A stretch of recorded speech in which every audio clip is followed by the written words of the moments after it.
بسم اللہ الرحمن الرحیم۔ اللہ تعالیٰ کی مخلوقات اس قدر زیادہ ہیں جن کا شمار بھی نہیں کیا جا سکتا، مگر تمام مخلوقات میں سے ایک بھی کوئی ایسا جاندار نہیں جسے اللہ تعالیٰ نے بغیر کسی حکمت یا مقصد کے پیدا فرمایا ہو۔ اللہ تعالیٰ نے سور یعنی خنزیر کو کب اور کیوں پیدا فرمایا؟ سور جسے خنزیر بھی کہا جاتا ہے یہ بھی خدا کی مخلوق ہے، مگر اللہ تعالیٰ نے خنزیر کو غلیظ اور حرام جانور کہا۔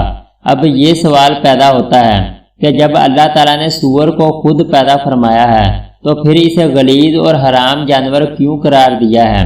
اس کے پیچھے خدا کی کون سی حکمت پوشیدہ ہے؟ اللہ تعالیٰ نے خنزیر کا ذکر قرآن کریم میں 4 مرتبہ فرمایا ہے۔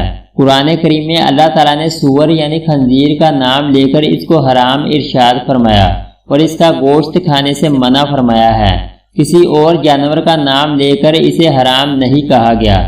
بہت سے ممالک میں غیر مسلم اس کا گوشت بڑے شوق سے کھاتے ہیں، لیکن یہ غلیظ جانور ہے اور اس کا گوشت کھانے کے بہت سے نقصانات سائنسی تحقیق سے بھی ثابت ہو چکے ہیں۔ سائنسی تحقیق کے مطابق سور کا گوشت کھانا انسانی صحت کے لیے انتہائی خطرناک ہے اور یہ جانور انتہائی ذلیل اور گندا ہے، کیونکہ سور اپنی مادہ کا دوسرے نر سے ملاپ کروا کر خوشی محسوس کرتا ہے، جو کہ باقی جانوروں میں نہیں دیکھا گیا۔ سور کی خوراک گندگی اور غلاظت ہے۔ اس کے سامنے صاف چیز بھی رکھ دی جائے تو یہ اسے نہیں کھاتا، اور گندگی یا غلاظت نہ ملنے پر یہ اپنی غلاظت خود کھا لیتا ہے۔ دوستو، اب سوال یہ پیدا ہوتا ہے کہ اس قدر گندے جانور کو اللہ رب العزت نے کیوں پیدا فرمایا اور سور کی تخلیق کے پیچھے کیا وجہ تھی؟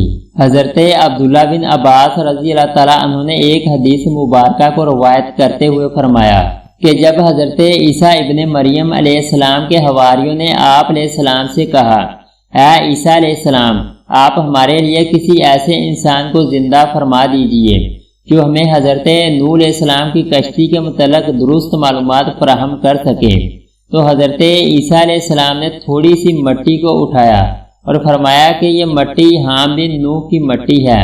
پھر آپ علیہ السلام نے اس مٹی پر اپنا عصا مارا تو ایک بوڑھا شخص اٹھ کھڑا ہوا۔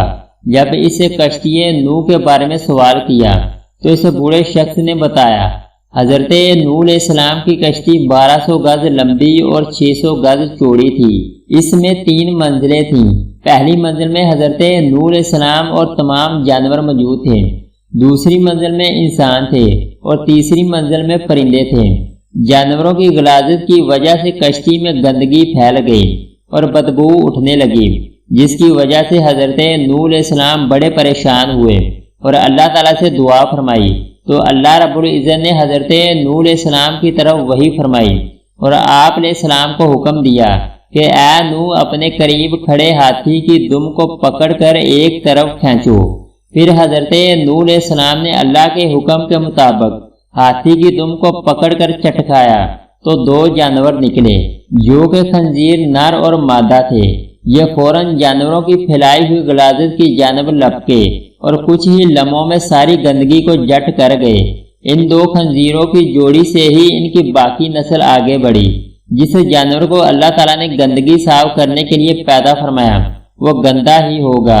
سائنسی تحقیق تو آج ہو رہی ہے۔ اللہ رب العزت نے 1400 سال پہلے سے ہمیں اس جانور کی حقیقت سے آگاہ فرما دیا تھا۔ بے شک ہر چیز کا مالک اور خالق اللہ ہے، وہ جیسا چاہتا ہے کرتا ہے۔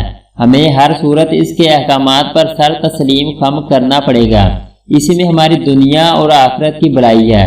اگر آپ کو ہماری ویڈیو اچھی لگے تو اس کو لائک اور سبسکرائب کر دیں۔